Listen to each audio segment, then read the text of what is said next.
Bismillahirrahmanirrahim. Assalamualaikum warahmatullahi wabarakatuh. Di sini saya akan menjelaskan mengenai penggabungan materi pengetahuan komputer dari pertemuan pertama sampai pertemuan ke-16. Di sini saya akan memperkenalkan diri terlebih dahulu. Perkenalkan, nama saya Putri Gading dari kelas MBS 1D. Baik, kita langsung saja masuk ke materi pertemuan pertama, yaitu konsep dasar dan sejarah perkembangan komputer. Yang pertama ada definisi komputer. Komputer dalam bahasa Latin yaitu to computi, yang berarti menghitung. Komputer secara umum menurut Brenher Kensey's Dictionary of Etymology, komputer dalam bahasa Inggris pada tahun 1646 untuk orang yang mengkalkulasi, yang kedua mendekati 1897 dipakai untuk alat kalkulasi mekanis. Yang ketiga, sepanjang Perang Dunia II, komputer menunjuk pada beberapa pekerja wanita Amerika Serikat serta Inggris yang pekerjaannya mengkalkulasi jalan artileri perang dengan mesin kalkulasi. Adapun konsepnya, yang pertama hardware, software, dan brainware. Konsep Tritunggal yang tidak bisa dipisahkan dengan lainnya. Adapun yang keenam, untuk tahap pertama manusia harus memasukkan program terlebih dahulu ke dalam komputer. Yang ketujuh, setelah program tersimpan di dalam komputer, maka komputer baru bisa bekerja untuk membantu manusia untuk menyelesaikan persoalan ataupun pekerjaannya. Jika komputer adalah kumpulan alat elektronik yang tersusun menjadi rangkaian membentuk suatu mesin berteknologi dengan kontrol sistem operasi disertai program-program yang mampu menerima dan menyimpan data, melakukan pengolahan dan memberikan hasil dalam bentuk informasi sesuai prosedur operasi yang dirumuskan. Baik, langsung saja kita masuk ke materi pertemuan kedua, yaitu perkembangan komputer dan klasifikasi komputer. Adapun sejarah dan perkembangan komputer, yang pertama, sejarah komputer generasi pertama menggunakan tabung vakum pada tahun 1946 sampai 1959. Pada tahun 1946 ialah tahun dibuatnya komputer generasi pertama dengan menggunakan tabung vakum sebagai komponen dasar pembuatannya. Tabung yang sebagai komponen dasar ini memang dikenal tidak efisien di beberapa aspek, karena komponen tersebut cepat panas ketika dipakai. Selain itu, komponen ini memerlukan daya listrik sangat besar dalam komponennya. Baik, adapun sejarah komputer generasi kedua, yaitu menggunakan transistor pada tahun 1959 sampai 1965. Tahun 1959, komponen untuk merancang komputer ialah teknologi transistor. Tabung vakum yang berfungsi sebagai komponen dasar di komputer generasi pertama telah menggantikan dengan teknologi transistor. Komponen ini dinilai jauh lebih efisien jika dibandingkan tabung vakum. Sejarah komputer dan perkembangannya dengan menggunakan dasar transistor. Mempunyai ukuran lebih kecil dibandingkan tabung vakum dan daya listrik yang diperlukan lebih kecil untuk mengoperasinya. Biaya pembuatan komputer generasi kedua jauh lebih terjangkau dibandingkan menggunakan tabung vakum di generasi pertama. Untuk bahasa pemrograman juga telah dikembangkan. Jika pada generasi pertama menggunakan bahasa mesin, untuk generasi kedua diganti menggunakan bahasa assembly dan bahasa simbolik. Adapun komputer generasi keempat mikroprosesor pada tahun 1971 sampai sekarang. Komputer yang kita pakai pada saat ini merupakan komputer generasi keempat, di mana generasi keempat ini dibuat dengan menggunakan komponen dasar bernama mikroprosesor. Chip mikroprosesor memiliki ribuan transistor dan beberapa macam elemen sirkuit yang mana saling terhubung menjadi satu.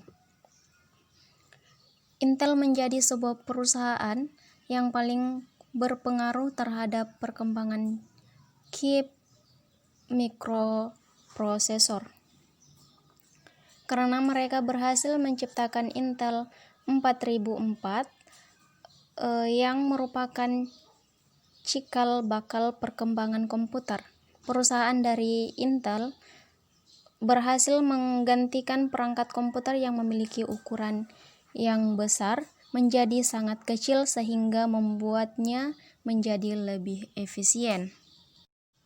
Yang kelima, komputer generasi kelima atau artificial intelligence atau sekarang sampai masa depan. Pada generasi kelima ini sebenarnya masih tahap pembangunan, di mana generasi ini akan mempunyai teknologi yang dibuat dengan berdasarkan kecerdasan buatan atau artificial intelligence. Pembangunan komputer generasi kelima ini bertujuan untuk dapat menghasilkan perangkat komputer yang dapat merespon menggunakan bahasa yang digunakan manusia. Tidak cukup sampai di situ, komputer generasi ini diharapkan dapat mempelajari lingkungan di sekitarnya serta dapat menyesuaikan dirinya sendiri. Baik, adapun perkembangan hardware atau perangkat keras. Hardware adalah salah satu komponen dari sebuah komputer yang sifatnya bisa dilihat dan diraba secara langsung atau nyata, yang berfungsi untuk mendukung proses komputerisasi. Adapun perkembangan hardware atau perangkat keras, yang pertama, generasi pertama pada tahun 1946 sampai 1959. Komputer generasi pertama dibuat masih sangat sederhana dan belum kompleks penggunaannya, sehingga komputer generasi pertama belum dapat memproses masalah-masalah yang besar. Komputer dalam prosesnya serta pembuatannya masih menggunakan komponen yang besar-besar. Salah satu cirinya yaitu ukuran fisiknya besar dan cepat panas. Generasi kedua pada tahun 1959 sampai 1965. Pembuatan komputer generasi kedua ini merupakan pengembangan dari komputer generasi pertama yang dibuat untuk menyempurnakan bentuk dari komponen dan penggunaan listrik yang lebih hemat. Cirinya yaitu tidak cepat panas. Adapun generasi ketiga pada tahun 1965 sampai 1970. Komputer generasi ketiga dibuat dengan menggabungkan beberapa komponen dalam satu tempat dan disempurnakan tampilan dari komputer tersebut.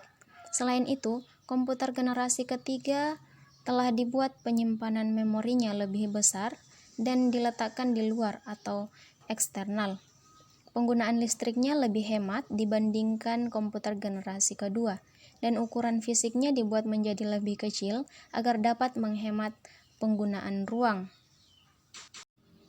Generasi keempat pada tahun 1970 sampai 1995. Komputer generasi keempat merupakan pengembangan dari komputer generasi ketiga. Komputer ini dibuat dengan menggabungkan beberapa IC yang dipadatkan, yang dalam komputer generasi ketiga belum dapat digabungkan. Baik, adapun perkembangan software atau perangkat lunak. Software atau di Indonesia lebih dikenal dengan nama perangkat lunak. dibuat untuk menyelesaikan tugas tertentu dengan mengikuti instruksi-instruksi yang terdapat pada program. Adapun bahasa generasi pertama, yaitu pada awalnya program yang digunakan untuk menjalankan komputer masih menggunakan bahasa mesin atau machine language, atau dikenal dengan bahasa generasi pertama. Contohnya perintah diartikan sebagai perintah ADD. Yang kedua, bahasa generasi kedua. Selain bahasa mesin, masih ada bahasa rakitan atau dikenal dengan bahasa generasi kedua, second generation language. Bahasa rakitan hampir mirip dengan bahasa mesin, hanya penulisannya sudah berupa sesuatu yang dapat dibaca, misalnya perintah ADD 52H. Yang keempat, bahasa generasi keempat.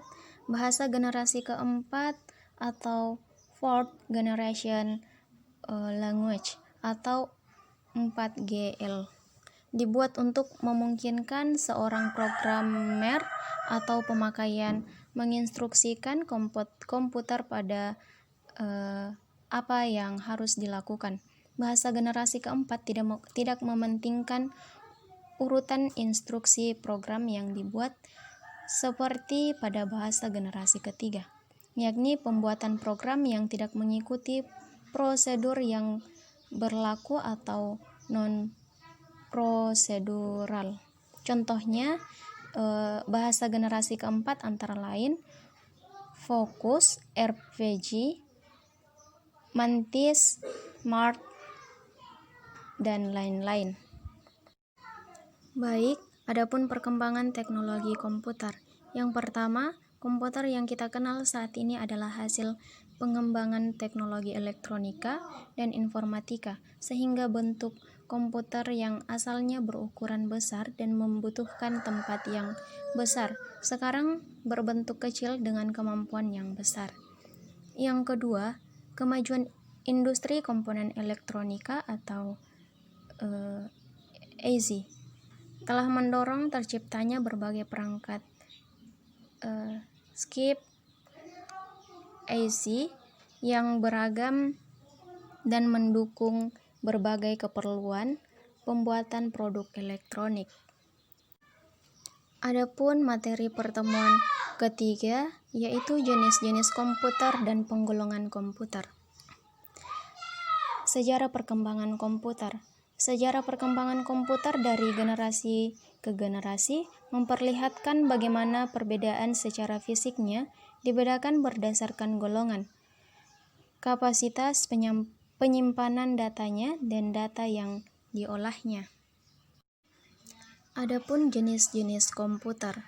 Yang pertama, jenis komputer berdasarkan tujuan penggunaannya. Yang kedua, jenis komputer berdasarkan data yang diolah. Yang ketiga, jenis komputer berdasarkan prosesornya. Yang keempat, jenis komputer berdasarkan bentuk fisiknya. Dan yang kelima, jenis komputer berdasarkan skala kemampuannya. Baik, adapun penggolongan komputer dan tujuan penggunaannya. Yang pertama, special purpose komputer. Jenis komputer yang dirancang dan digunakan untuk tujuan-tujuan pemakaian pada masalah khusus yang biasanya hanya berupa satu masalah saja. Yang kedua, general purpose komputer digunakan untuk menyelesaikan berbagai masalah. Dapat digunakan untuk menyelesaikan program yang bermacam-macam dan jenis permasalahan yang berbeda, seperti untuk pengolah kata, grafis, permainan, dan lain-lain, contohnya PC. Baik, adapun kelebihan dan kekurangan komputer analog. Adapun kelebihannya yaitu mampu menerima data dalam besaran fisik dan dapat langsung mengukur data tersebut tanpa harus dikonversi dulu sehingga prosesnya lebih cepat. Adapun kekurangannya yaitu keluarnya biasanya berupa grafik atau bentuk deal. Contohnya besaran pada arus listrik yang berupa gambar-gambar grafik signal. Adapun materi pertemuan keempat yaitu alat-alat input, proses, dan output. Alat input adalah alat-alat yang berfungsi untuk memasukkan data atau perintah dari luar sistem ke dalam suatu memori dan prosesor untuk diolah. Adapun macam-macam alat input komputer, yang pertama keyboard, mouse, dan scanner. Adapun alat input langsung dan tidak langsung. Alat input langsung yaitu input yang dimasukkan langsung diproses oleh alat pemproses. Adapun alat input tidak langsung yaitu melalui media tertentu sebelum suatu input diproses oleh alat pemproses. Adapun alat proses adalah alat-alat yang berfungsi mengolah data ke dalam komputer setelah mengalami proses input. Adapun alat-alat proses yaitu yang pertama CPU, yang kedua ALU, yang ketiga CU. Adapun alat output yaitu alat output adalah data yang telah diproses menjadi bentuk yang berguna. Output device adalah segala macam komponen hardware yang dapat menyampaikan informasi kepada user. Suatu peralatan output yang dapat menyampaikan informasi secara visual, kemudian informasi yang ditampilkan biasanya disebut dengan soft copy. Baik, adapun materi pertemuan ke-5 sampai 6 yaitu alat proses. Konsep dasar alat pemprosesan adalah ada alat di mana instruksi-instruksi program diproses untuk mengolah data yang sudah dimasukkan lewat alat input. Dari hasilnya akan ditampilkan melalui alat output. Alat pemproses terdiri dari Central Processor atau CPU dan Main Memory. Adapun dalam bekerja CPU terbagi menjadi 3 bagian, yaitu yang pertama control unit. Control unit mempunyai tugas untuk mengatur seluruh operasi komputer. Tugas dari control unit tersebut sebagai berikut. Yang pertama, mengatur dan mengendalikan alat-alat input dan output. Yang kedua, mengambil instruksi-instruksi dari main memory. Yang ketiga, mengambil data dari main memory jika diperlukan. Yang kedua, ALU. ALU mempunyai fungsi untuk melakukan berbagai macam perhitung. Yang ketiga, register. Digunakan untuk menyimpan instruksi dan data yang sedang diproses oleh CPU menurut gilirannya. Baik, adapun pertemuan ke-7 yaitu komponen hardware, port-port komputer, dan media penyimpanan. Adapun komponen pada hardware, yang pertama input, yang kedua kontrol, yang ketiga proses, yang keempat penyimpanan, dan yang kelima output. Adapun komponen utama, yang pertama Central Processing Unit. Yang kedua ada media penyimpanan. Adapun komponen pendukung, yang pertama peralatan output, yang kedua peralatan input. Adapun jenis-jenis dan fungsi port pada komputer, yang pertama port serial, yang kedua paralel, dan yang lain-lain. Baik, adapun pertemuan ke-9 yaitu fungsi dan kegunaan perangkat lunak atau software. Yang pertama itu pengertian perangkat lunak, komputer atau software. Perangkat lunak merupakan bagian dari komputer yang mengacu pada bentuk digital. Adapun kegunaan perangkat lunak komputer, yang pertama pengertian perangkat lunak, yang kedua perangkat lunak pengolah kata, yang ketiga perangkat lunak pengolah angka, yang keempat perangkat lunak presentasi. Yang kelima ada perangkat lunak pengolah data, yang keenam perangkat lunak pengolah gambar, yang ketujuh perangkat lunak browser, yang kedelapan perangkat lunak desain grafis. Yang kesembilan perangkat lunak jaringan komputer, yang kesepuluh perangkat lunak chatting, yang kesebelas bahasa pemrograman, yang ke-12 program bantu, yang ke-13 perangkat lunak device driver, yang ke-14 perangkat lunak perekam audio, yang ke-15 perangkat lunak maintenance, yang ke-16 perangkat lunak antivirus, yang ke-17 perangkat sistem lainnya. Adapun materi pertemuan ke-11 yaitu Microsoft Word sebagai aplikasi pengolah data. Menu pada Microsoft Word, yang pertama Microsoft Word, yang kedua Microsoft Excel, yang ketiga Microsoft PowerPoint, yang keempat Microsoft Office Outlook. Baik, adapun sejarah dari Microsoft Word, yaitu program Microsoft Word adalah pengolah kata sehingga Anda yang ingin membuat dokumen terkait kata akan lebih banyak digunakan saat ini. Baik, adapun pengertian Microsoft Word.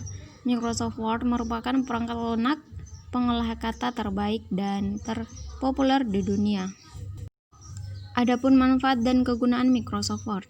Yang pertama, membuat dokumen yang dapat dicetak seperti surat, laporan kerja, dan lain-lain. Yang kedua, membuat buku dengan berbagai format. Yang ketiga, membuat dokumen yang lebih profesional dengan gaya penulisan yang beragam seperti jenis font, warna, dan lain-lain, dan sebagainya.